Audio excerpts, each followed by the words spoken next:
పెను తుఫాను లాంటి సుడిగాలు లాంటి శోధనల్లో సైతము చిరునవ్వులు చిందిస్తూ దేవుని బట్టి నువ్వు ధైర్యం తెచ్చుకుంటే దేవుడు రెండు జరిగిస్తాడు. ఒకటి, దేవుడు సంతోషిస్తాడు.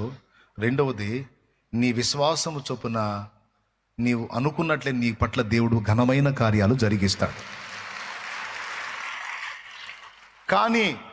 కానీ మైండ్ దగ్గర పెట్టుకొనినండి, మనం అలాగా అనుకూలంగా, దేవునికి అనుకూలంగా మనం ఆలోచనలు చేయకుండా, దేవునికి అనుకూలంగా విశ్వాసంతో మనం మాట్లాడకుండా తరచుగా మనం శోధించబడతాం. అదే వాడు మన మీద వేసే అగ్ని బాణాల అపవాది. వాడు వేసే బాణాలన్నీ కూడా మనలో డౌట్లు మొలిపిస్తూ ఉంటాయి. అన్నీ వ్యతిరేకంగా, దేవుని శక్తిని సంశయించేటట్టుగా, దేవుని శక్తిని అనుమానించేటట్టుగా ఆలోచించే విధంగా, మనం ప్రవర్తించే విధంగా, ప్రయత్నించే విధంగా వాడు మనల్ని శోధిస్తాడు. ఇదైతే ఖచ్చితంగా మనకు ఎదురైద్ది. కానీ నేను చెప్తున్నాను, మనం వాడు వేసే అగ్ని బాణాలను లక్ష్య పెడదామా, లేకపోతే దేవుని యందలి స్థిర విశ్వాసాన్ని గట్టిగా చేపడదామా? మంచి పోరాటము పోరాడి తిని, నా పరుగు కడముట్టించి తిని, నా విశ్వాసము కాపాడుకుంటే నీక మీదట నా కొరకు నీతి కిరీటం ఉంచబడి ఉన్నది అన్నాడు అపోస్తలుడైన పౌలు తిమోతికి రాసిన 2 పత్రిక 4వ అధ్యాయం 7వ వచనంలో. కాబట్టి మొదటి విషయం గుర్తుపెట్టుకోండి, దేవుని శక్తిని సంశయించేటట్టు, అనుమానించేటట్టు మన పరిస్థితులను గుప్పించి మన మీదకి వాడు అగ్ని బాణాలను వదులుతా ఉంటాడు. అది డైలీ వాడు చేసే పని.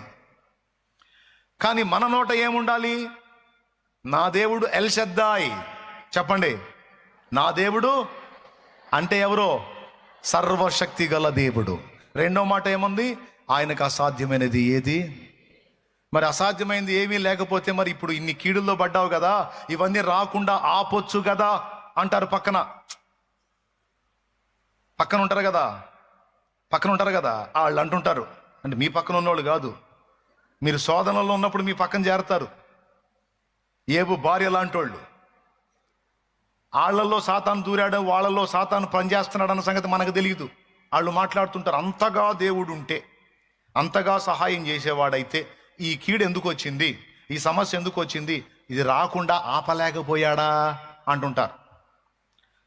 విశ్వాసులమైన మనకి ఏదన్నా రాని, మన చుట్టూ ఉండే అన్యులు ముందొచ్చి వాడే డైలాగ్ ఏంటో తెలుసా? ఏం చేస్తున్నాడు నీ దేవుడని.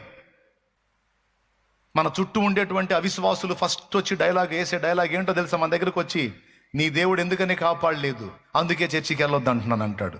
ఏదన్నా జరగని వాడు ఇడిదిప్పి తీసుకొచ్చి నువ్వు చర్చికి పోతున్నావు అందుకే జరుగుతుంది అంటాడు. పాపం వాడి తప్పు కాదు అది, వాడిని శోధిస్తున్న దురాత్మ పని చేస్తుంది వాడిని. ఏదన్నా జరగని, ఆఖరికి వాడు బైకు పిచ్చిగా నడిపి మొహం పగలు కొట్టుకుని వచ్చి కూడా, నా మొహం ఎందుకు పగిలిందో తెలుసా, నువ్వు చర్చికి పోతుంటే పగిలింది అంటాడు.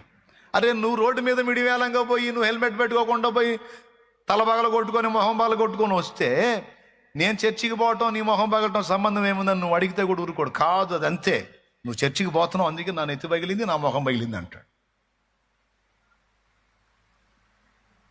పాపం వాడిది కాదు ఆ తప్పు, వానిలో ఉండి శోధిస్తున్న దురాత్మ తప్పది. అది చేస్తుంది ఆ పని.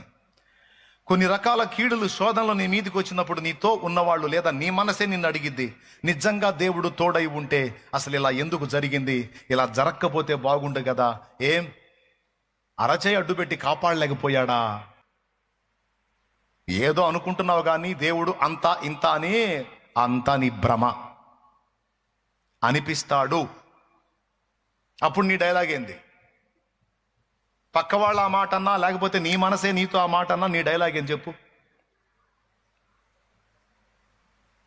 నువ్వైతే ఏమంటావు అక్క?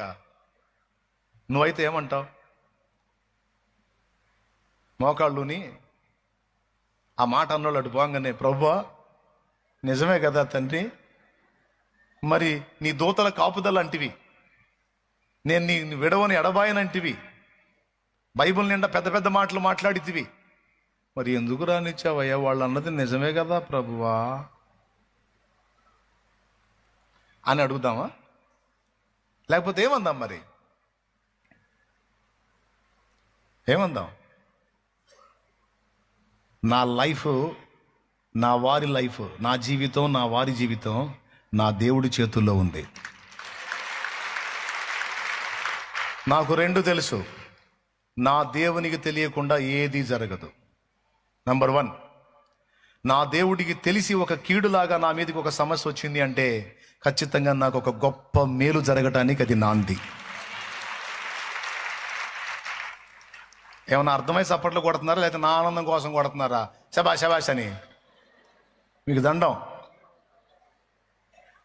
అసలుకి ఆల్ నైట్ దేవునికి స్తోత్రం. మీకు అర్థమై కొట్టారా, లేకపోతే నా ఆనందం కోసమా? ఏమర్థమైంది? మనం ఏం మాటలు మాట్లాడాలి? మనల్ని శోధించిన అపవాది సిగ్గుపడిపోయేటట్టు మాట్లాడాలి. నాకు ఈ కీడు, నాకు ఈ సమస్య, నాకు ఈ బాధ, నాకు ఈ ఇబ్బంది వచ్చింది అంటే నంబర్ 1, నా దేవుడికి తెలియకుండా రాలేదు. ఎందుకంటే ఆయన ఒక అద్భుతమైన మాట నాతో మాట్లాడాడు. స్త్రీ తన చంటి పిల్లను మరచునా, తన గర్భమున పుట్టిన పిల్లను కరుణింపక మానునా, వారైనా మరచుదురు గాని నేను నిన్ను మరువను అని నా దేవుడు నాతో మాట్లాడాడు. అది అబద్ధం కాదు, సత్యం. చూడుము, నేను నా అరచేతులలో చెక్కి ఉన్నాను, నీ ప్రాకారములు నిత్యము నా ఎదుట నున్నవి అన్నాడు. అంటే నిరంతరం నీ ప్రాకారములను నిన్ను నేను కాస్తున్నాను, నా దృష్టి నీ మీద ఉంది, నీ ప్రాకారం మీద ఉంది, నీ భద్రత మీద ఉంది అని నా దేవుడు మాట్లాడాడు.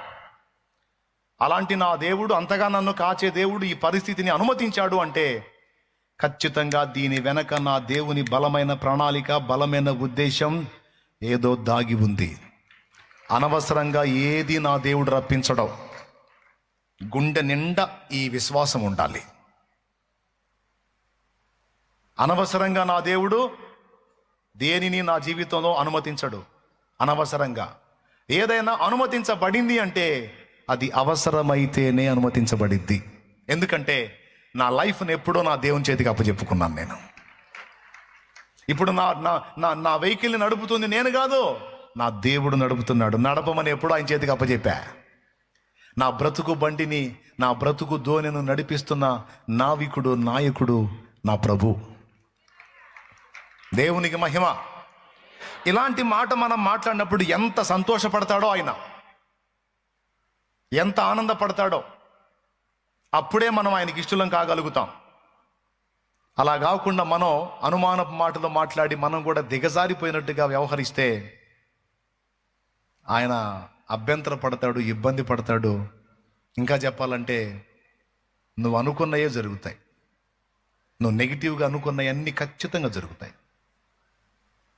అందుకే ఈరోజు మళ్ళీ ఒక్కసారి మిమ్మల్ని ఈ ఆన్లైన్ ప్రేయర్ సందర్భంగా హెచ్చరిస్తున్నాను. మన ఆలోచనలను జాగ్రత్తగా అమర్చుకోవాలి. మన ఆలోచనలను చాలా జాగ్రత్తగా బ్యాలెన్స్ చేయాలి. ఎందుకంటే మన ఆలోచనలను వాడు ప్రభావితం చేస్తాడు.